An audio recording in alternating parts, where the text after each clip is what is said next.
Welcome back, everyone, to another week of writing. Today is a little bit different. We're headed to the hills. I'm about to leave Mexico City. I'm on my way to Guanajuato, which is pretty far. It's like 4 hours away. I have rented a little cabin out in the middle of nowhere where I'm going to post up. If it's your first time here, my name's Asa Merritt. I wrote 6 sermons, the Audible series starring Stephanie Hsu. Currently, I am working on a psychological horror thriller called Bully.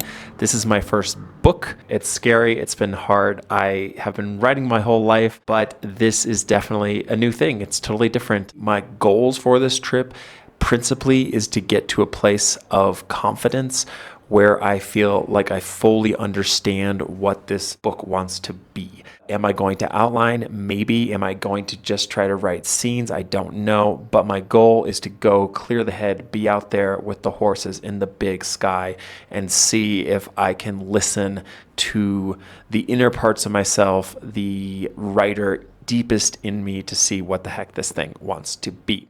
So I want to share what I'm bringing in my bag. What is not coming is my laptop, which I'm really excited about. I am going to continue working by hand. I am bringing not one, not two, at least half a dozen notebooks of different types and colors. This has grids.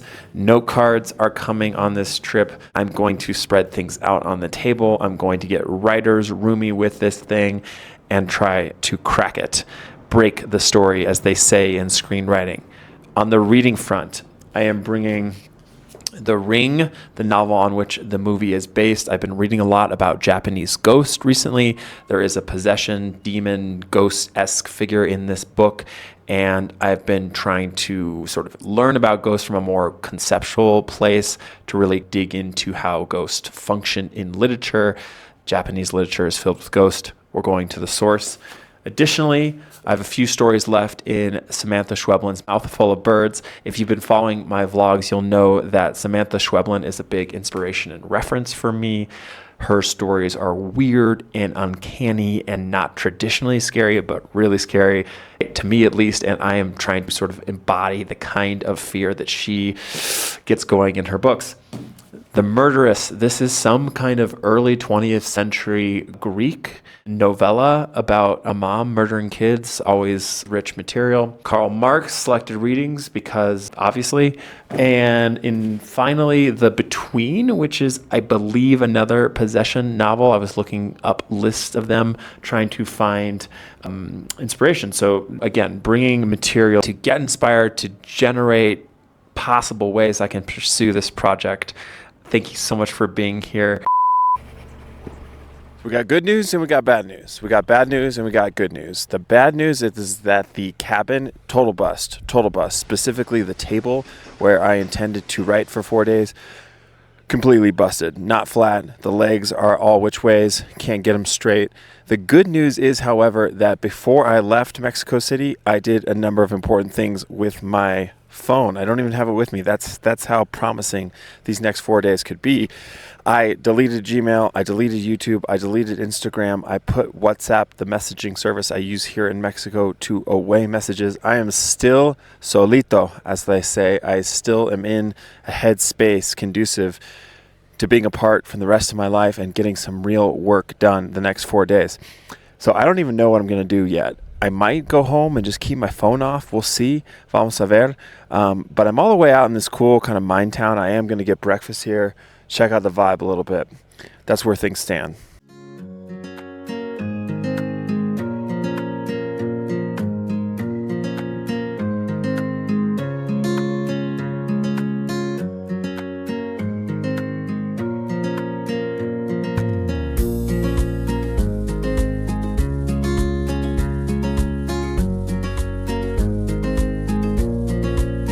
Decided to stay. I found a bed and breakfast and it is incredible, and I am delighted that I get to stay in this town a little while. It's a ghost town. The whole place is super old. It's from the 1500s.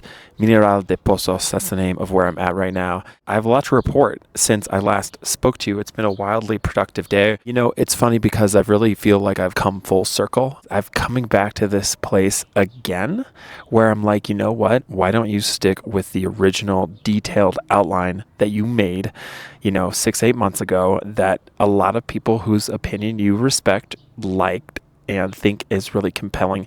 And I'm just realizing that I really need to trust work that I do and be like, you know what, you arrived at that outline after a lot of work, a lot of iteration. And I was looking again at that outline today and I said, you know what, this is fire. Stick with it, just write it. And realizing that what I need to do is actually just write the damn thing. Go from outline to manuscript. And I think a lot of what is holding me back is this lack of experience with prose. As I said, my background is as a playwright and screenwriter, and just putting sentences together is daunting. It's not like I haven't written before, but it does. There's a lot of self-awareness that's happening. I feel like a toddler who keeps falling over and over and over again and picking themselves back up. I feel it every time I'm falling. I'm just like, ah. Anyway, but I'm doing it. I've made progress. I've got my trusty notebook here and I've written several scenes today, probably at least 1,500 words so far. And it's only, 3 o'clock. I want to speak briefly to this point about being comfortable in prose. I continue to read Samantha Schweblin, and, one thing that's so remarkable about her writing is the amount that she seemingly packs into one sentence or one paragraph. It's just astonishing how much meaning is held within 16 words of hers. And it's amazing because she somehow manages to deliver the potency of, say, poetry while maintaining the propulsion of, say, a Stephen King thriller. The other thing I'm reading right now, I'm listening to the audiobook of Pet Sematary. It carried me the 5-hour drive here. And, Stephen King, I'm a fan. I think what is most notable and just winning about his work is the propulsiveness, just the fact that he just takes you on a ride writing on a story. But I'm just feeling very much reading these two things simultaneously, Schweblin and King, that they're just such different writers. And I do aspire to write sentences like Schweblin's that contain this potency, that pack this power. But what she does that's so impressive is that she somehow maintains the propulsiveness that reminds me of King. I think a lot of literary fiction, which Schweblin is, it doesn't have that propulsiveness. It doesn't have that engine, that drive. You don't feel like you're on a train. You feel like you're in a vintage MG, driving through the countryside, and it's gorgeous and feels amazing, and it's like you're having this experience. But somehow this book is simultaneously literary yet driving in this way that's so inspiring to me, and I would love to achieve. And I've talked a little bit also about the kind of fear that Schweblin generates in her fiction, the sense of uncanny. And I wanted just to read the beginning of a short story with you. This is short, fear not, to give you a sense of exactly what I'm actually talking about when I talk about her ability to just drive us into a horrific situation so quickly and powerfully in a way that is very rooted in reality. Say, unlike Pet Sematary, where you got animals coming back from the dead, right? So listen to this. This is called The Test. The mole says, "Name," and I answer. I'd waited for him where I'd been told to, and he came to pick me up in the Peugeot that I'm driving now. We've just met. He doesn't look at me. They say he never looks at anyone in the eyes. Age, he says. 42, I say. And when he says, "You're old," I think that he must be older.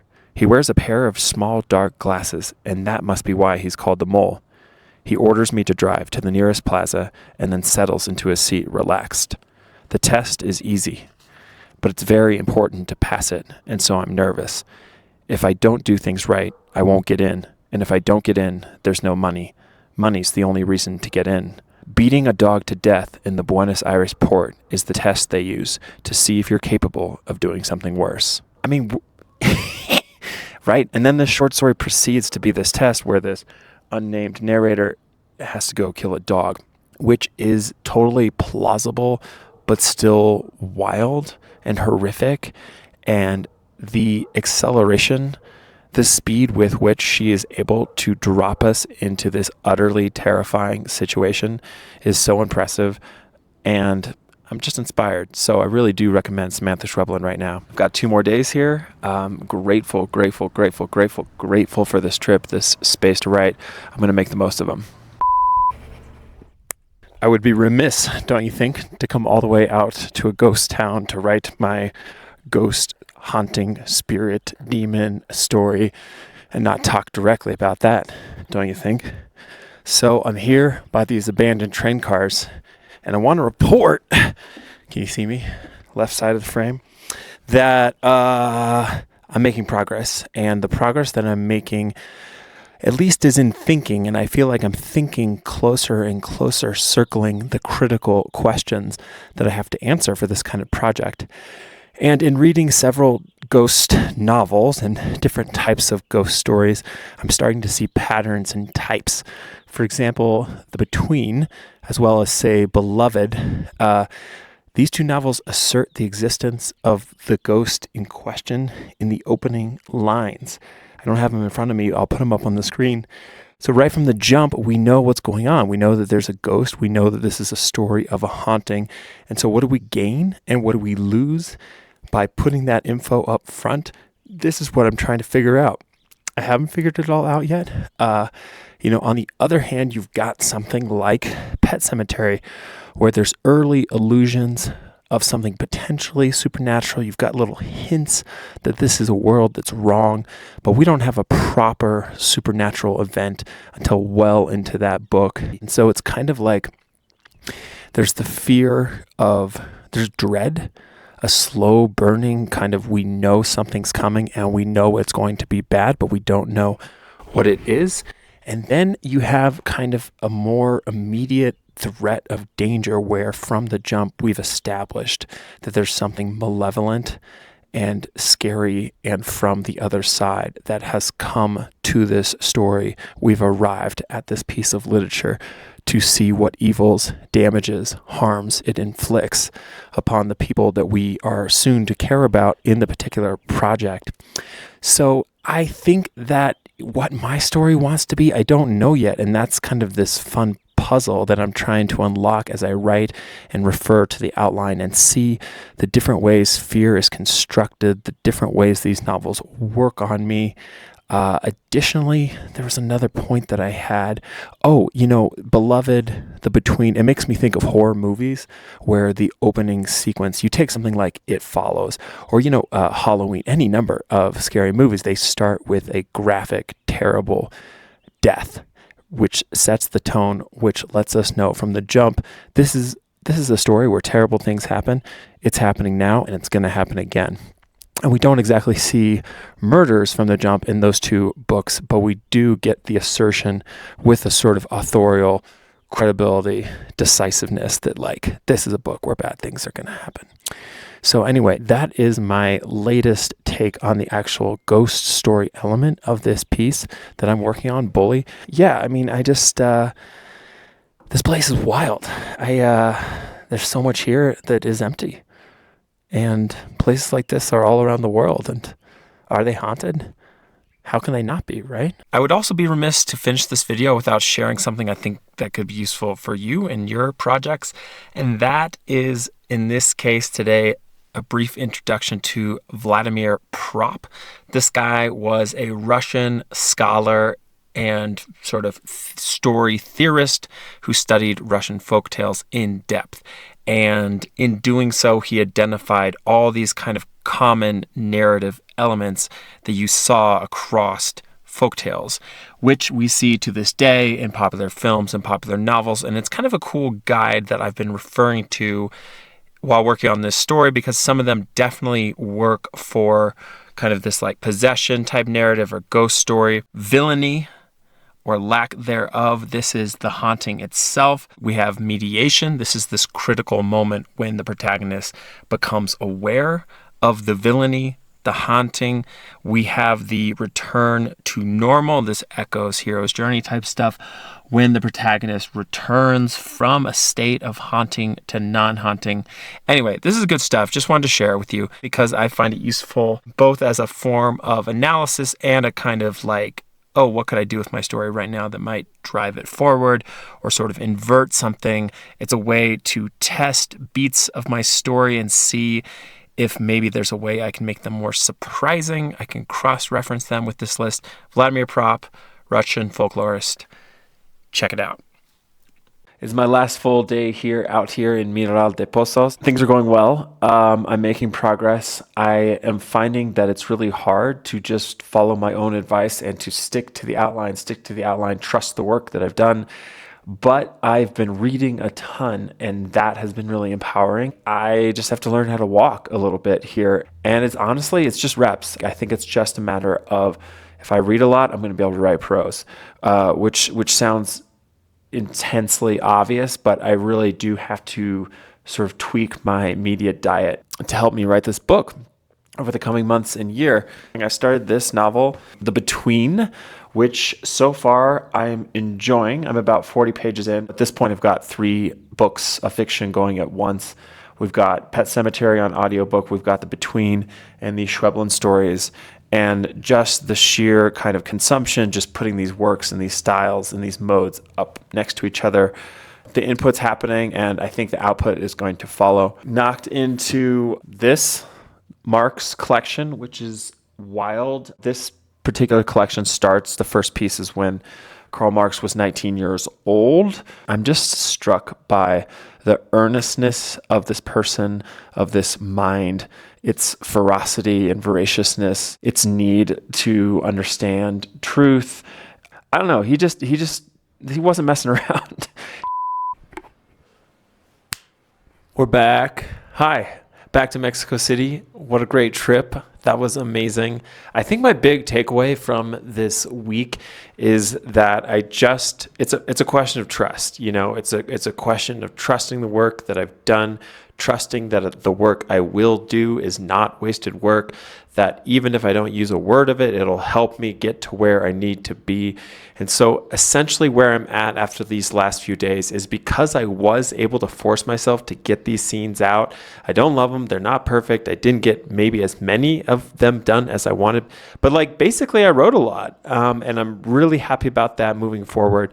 It makes me think of that classic Michelangelo, the sculptor. He talked about how making a sculpture is not about making something. It's about taking away things until you get to what it is that you're trying to make.